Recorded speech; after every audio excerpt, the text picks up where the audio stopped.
Bonjour à tous et bienvenue dans News Gamer numéro 163, la dernière News Gamer de 2014. Et oui, nous prenons une petite pause, une semaine de pause. Le monde du jeu vidéo et le monde du cinéma sont en pause médiatique et nous aussi. En tout cas, aujourd'hui, on a une News Gamer. Dans cette News Gamer, on vous parlera de jeux vidéo pour l'année prochaine, à savoir Devil May Cry, The Order 1886 ou encore Life is Strange. Nous vous parlerons aussi de Sniper Ghost Warrior, Hatred et Minecraft. On vous passera au crible le film Exodus Gods and Kings sur l'histoire vraie de Moïse. Nous vous passerons aussi au crible Comment tuer son boss 2, le retour de Nick, Dale et Kurt dans une comédie déjantée. On se quittera avec des pirates informatiques. Après Sony, c'est au tour de Microsoft de s'attaquer à la réalité virtuelle. Microsoft serait actuellement au travail sur des lunettes de réalité virtuelle pour la Xbox One. Pour le moment, ce sont encore des rumeurs, mais ça permettra de concurrencer les lunettes de Sony, le projet Morpheus. Et dans le sujet, un nouveau mode pour GTA Online. La mode des remasterisations sur les nouvelles consoles n'est pas finie, puisque Capcom vient d'annoncer la venue de Devil May Cry sur PS4 et Xbox One. Au menu, le même jeu un peu plus joli et avec tous les DLC. Par la même occasion, l'éditeur japonais nous ressort Devil May Cry 4 aussi sur les nouvelles générations. Si l'envie vous prend de découper du démon, vous n'avez plus qu'à cocher le 17 mars sur vos calendriers.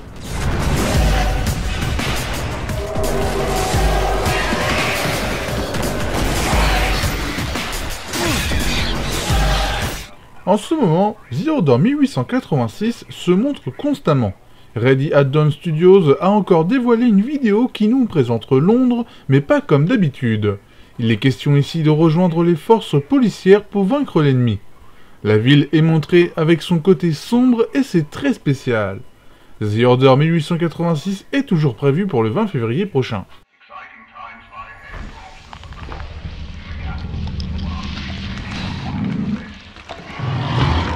On n'y croyait plus, mais Rockstar nous a montré que leur statut de meilleur studio du moment n'était pas usurpé grâce à l'annonce officielle du mode braquage dans GTA Online. Pour l'occasion, un trailer sympa et quelques explications. Ce qu'il faut retenir, c'est que vous pourrez planifier des braquages de grande ampleur avec 3 amis, et que ça, ce sera complètement dingue. La mise à jour arrivera en début d'année sur PS3, PS4, Xbox 360 et Xbox One.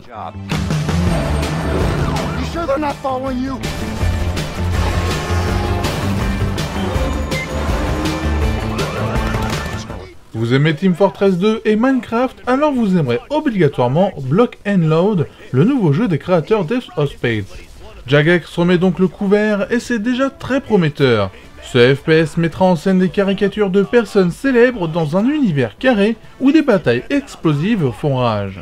Si vous voulez l'essayer, une bêta est déjà disponible sur le site officiel du jeu. I call upon my warrior spirit. This ninja ain't clumsy, he's Mexican! As in Mexican, rather than Mexican. Master of motion, crossing the map at speed, scaling wall... On croyait le studio français Dontnod fermé pour cause financière, il n'en est rien. Le studio à l'origine de Remember Me reviendra pour Life is Strange. Dans le trailer d'annonce, on comprend que le jeu sera sous forme d'épisodes et qu'il pourrait bien se faire une place parmi les titres misant sur l'émotion.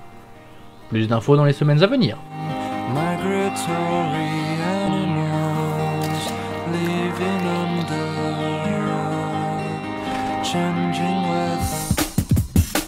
Bandai Namco rechange de nom.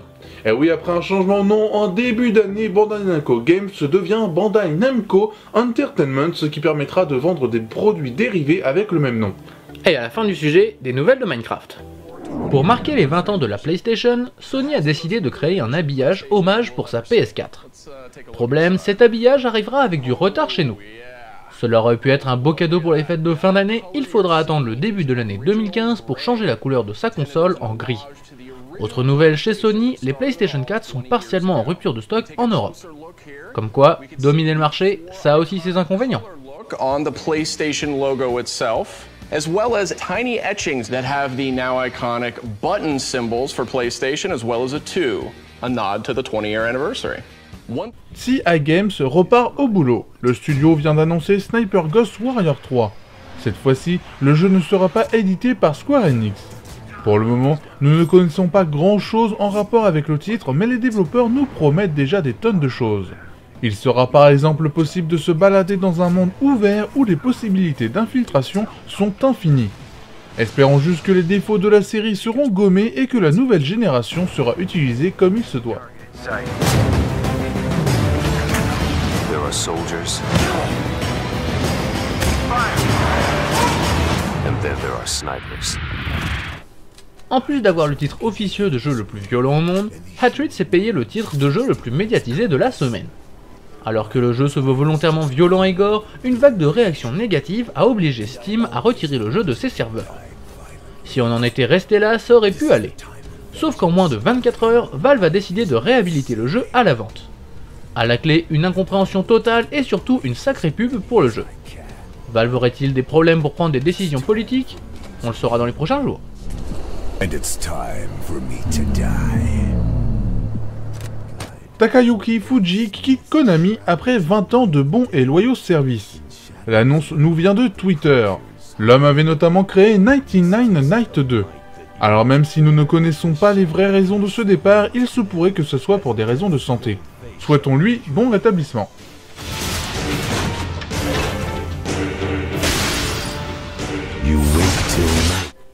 Minecraft adapté par Telltale Games, l'annonce a de quoi paraître folle. Et pourtant, c'est une réalité. Le studio travaille en ce moment sur le jeu Game of Thrones ou encore sur Tales from the Borderlands, va donc adapter le fameux jeu indépendant sous la forme d'un jeu à histoire épisodique. On a beau vraiment adorer Telltale Games, il faudra faire attention à ne pas faire n'importe quoi et à ne pas se disperser de trop, ça risquerait de faire des mauvais jeux. Play with friends. Build your own little community. Protect yourself with the strongest armor that you can craft. And fight off the danger. On a eu beau chercher, on n'a rien trouvé, cette semaine il n'y aura pas de sortie jeu vidéo et au cinéma on se contentera d'Exodus Gods and Kings et de Comment tuer son boss 2. Exodus, c'est le nouveau péplum de Ridley Scott et Comment tuer son boss 2, on retrouve Jennifer Aniston dans une comédie déjantée.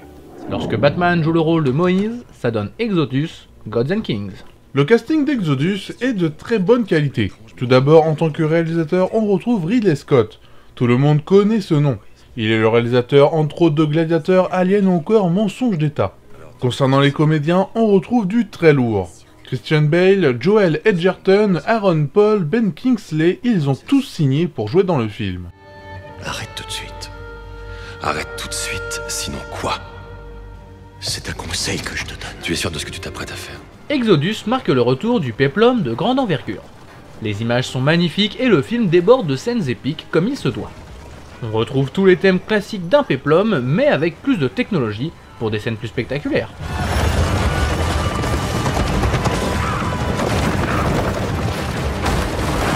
Le synopsis reprend très librement l'histoire de Moïse. Ce dernier défie Ramsès dans une grande bataille pour la paix.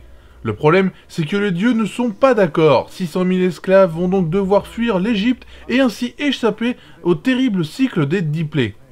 Les historiens risquent de ne pas trop apprécier cette nouvelle version. Pour ses images spectaculaires et son parti pris, Exodus mérite bien 4 vaches sur 5. Toujours senti. Tes parents ne t'ont jamais dit la vérité. Quelle vérité? L'année de ta naissance. Vous trouvez votre boss tyrannique et vous voulez changer les choses?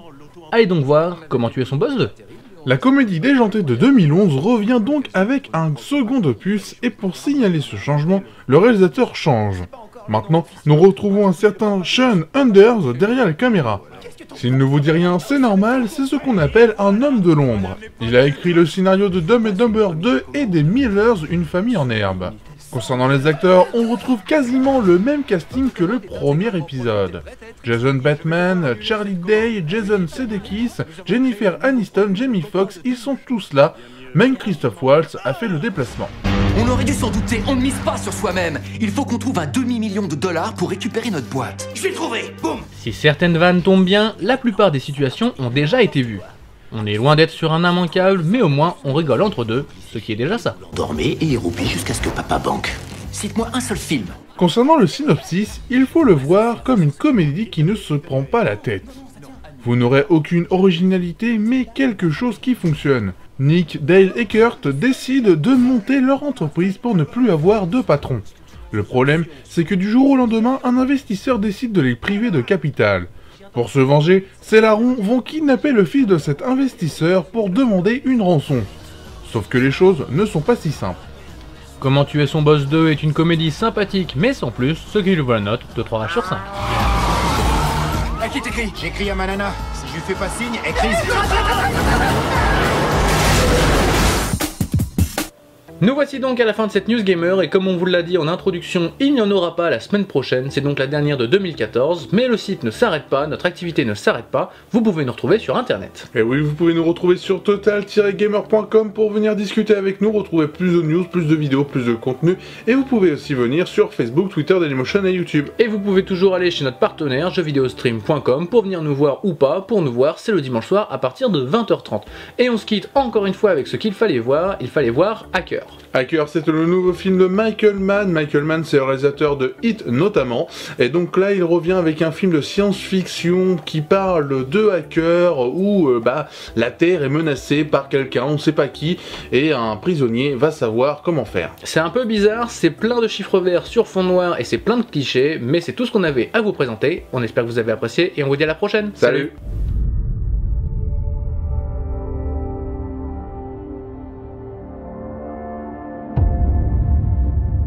Dès qu'on se connecte, on ne contrôle plus rien. Je peux frapper qui je veux, ce que je veux, où je veux. Il transfère l'argent. Aucune empreinte, aucune trace. Aucune pitié.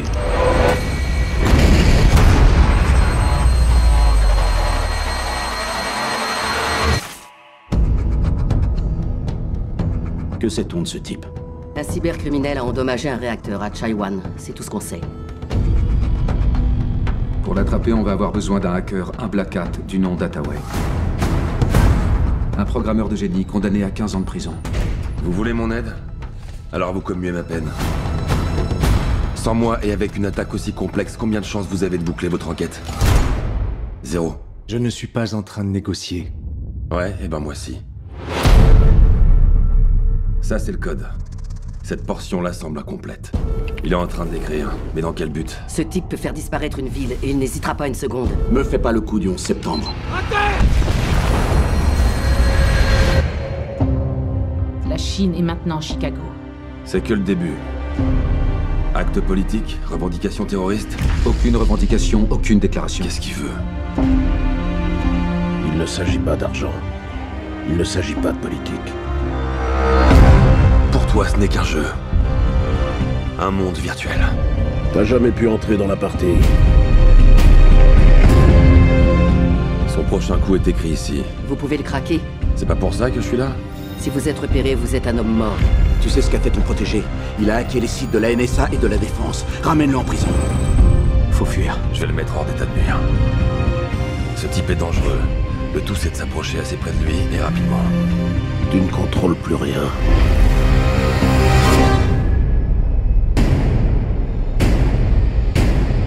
Le gros coup est à venir.